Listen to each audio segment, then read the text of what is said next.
comme je suis aussi passionné d'ornithologie, de nature, d'observation de nature, c'est là, dans quelques mois, redécouvrir les premiers migrateurs qui vont arriver et les revoir dans ma jumelle.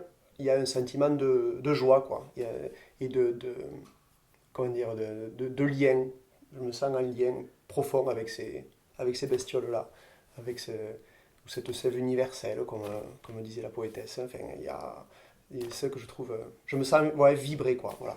Et la joie, c'est juste une vibration, hein, c'est un moment de vibration. Je le perçois comme ça. Donc, voilà, un tas de choses. La liste pourrait être encore très longue, heureusement, pour moi. Alors, ce qui me passionne aussi, et, en termes de temps passé, d'occupation de l'esprit, c'est l'ornithologie. Donc la nature au sens large, mais principalement l'étude et l'observation des oiseaux. Donc j'y consacre beaucoup de temps, euh, sur mon temps libre surtout, et principalement dans le suivi de certaines espèces. Alors je note quasiment à chaque fois que je fais une sortie ou je prends mes jumelles, je note tout ce que je vois, mais il y a des espèces de rapaces notamment que je suis sur toute une saison de reproduction. Donc ça c'est un lien aussi avec des ornithologues, soit professionnels, soit amateurs dans l'Hérault. Et les données sont collectées ensuite, hein, ils sont publiés pour avoir un suivi aussi le plus étroit possible sur l'état de santé aussi des espèces.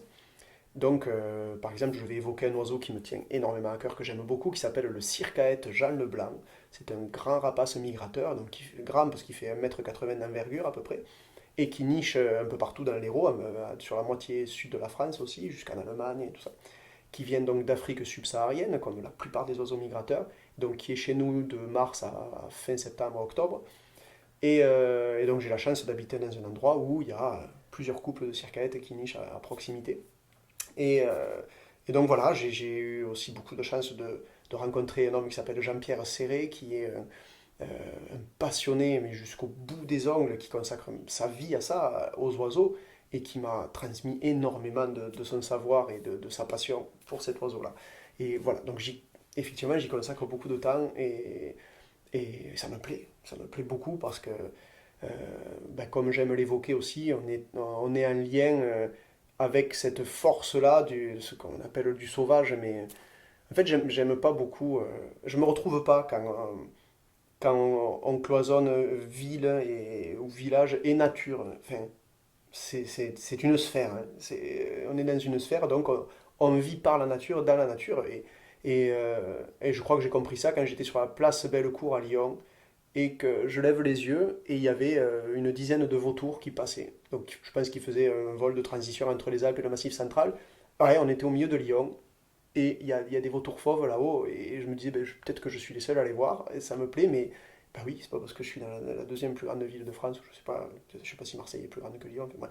Et en fait, bah ouais, le ciel est ouvert, le ciel est ouvert et puis donc voilà, ça me passionne beaucoup. Ça me passionne beaucoup par rapport aux livres aussi que j'ai pu lire là-dessus. D'où ça te vient cette passion de l'ornithologie? Alors, je sais que quand j'étais petit, j'aimais déjà beaucoup les oiseaux. Pour en fabriquer avec ma pâte à modeler, je fabriquais des oiseaux. Je leur inventais même parfois des noms que j'avais mal compris. Mais voilà, donc j'aimais observer des reportages ou des choses comme ça.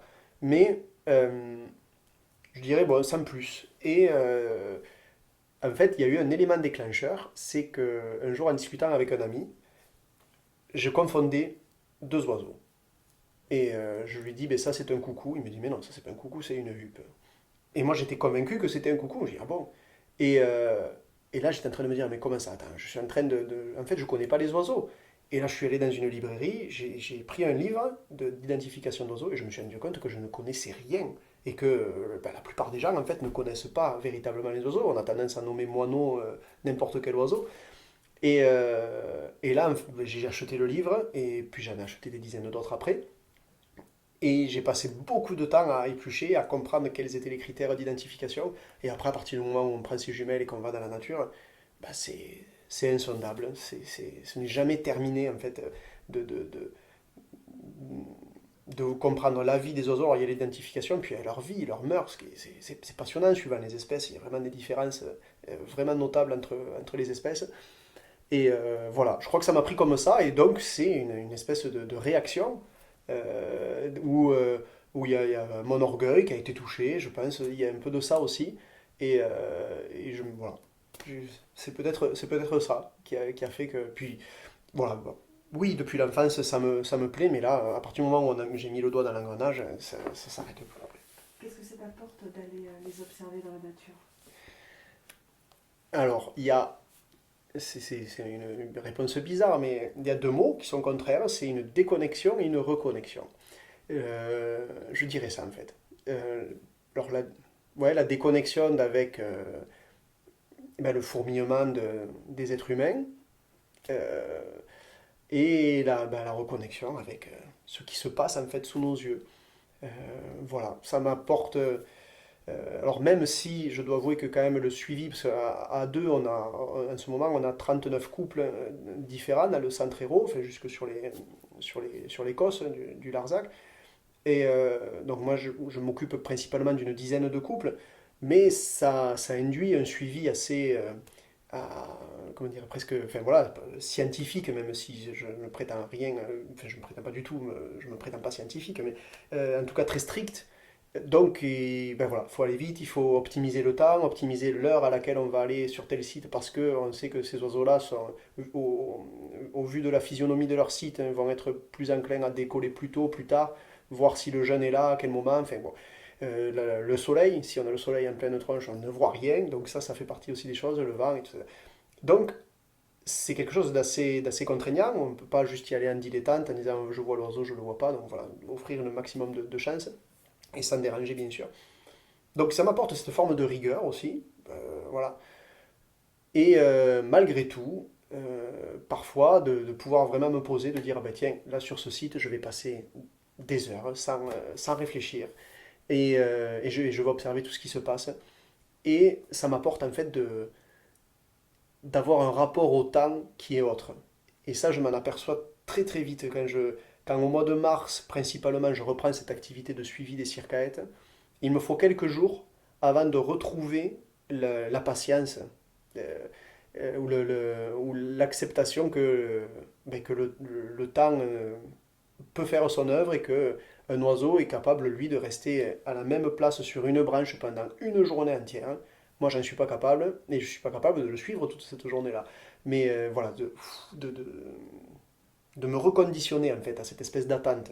Et, euh, et ça, j'y arrive quelques jours après. C'est-à-dire, voilà, je sors de ma voiture quand j'arrive sur un site et voilà, je m'assois avec ma longue vue, mes jumelles, et tout de suite, au bout de quelques jours, j'arrive à ne plus, à ce que chaque seconde ne soit pas un tic-tac assez douloureux, mais au contraire, voilà, quelque chose d'un peu plus apaisé.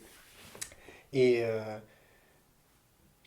ben, oui, c'est un regard aussi, même en voyageant en train, de me dire, tiens, là j'arrive dans tel paysage, je vais chercher un Milan Royal. Je sais que là, avec ses bocages, avec ses plaines, avec ce vallonné comme ça, je sais que dans cette région de France, il faut que je cherche un Milan Royal. Donc je vais chercher sur les cimes des arbres, en vol, etc.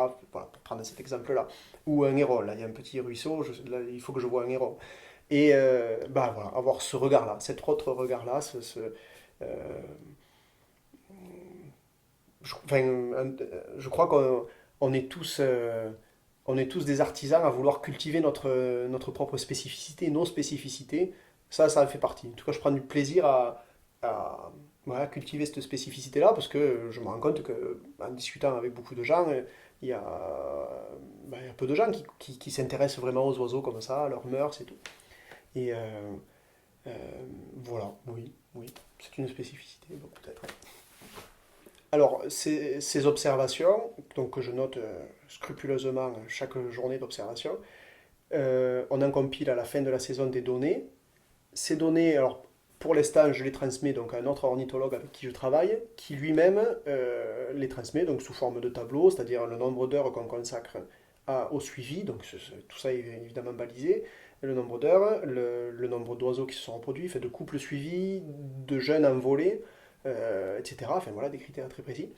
Et tout ça est envoyé donc à la LPO, la Ligue pour la protection des oiseaux, et compilé sous forme d'un recueil qui est publié chaque année, du suivi. En tout cas là, ça s'appelle les cahiers de la surveillance, et c'est spécifique aux rapaces, de tous les rapaces qu'il y a en France. Voilà, donc ça permet d'avoir des données les plus fines possibles. Et voilà, donc là, les données dont je parle, ben, ce sont les données héroltaises, en l'occurrence, et chaque département qui accueille pour cette espèce-là le circaète, chaque département fournit ces données-là. Après, ça va être la même chose, je suis aussi l'aigle de Bonelli, qui est assez rare, mais voilà, on en a ici, les aigles royaux, les grands-ducs, donc principalement des rapaces, mais il y a des espèces parfois qui nécessitent une vigilance particulière. Ça a été le cas par exemple pour la pie-grièche à tête rousse, il n'y a pas longtemps. Ben tiens, on a besoin de données, donc voilà, je renvoie des données d'observation, ce genre de choses, ça peut arriver. Ouais.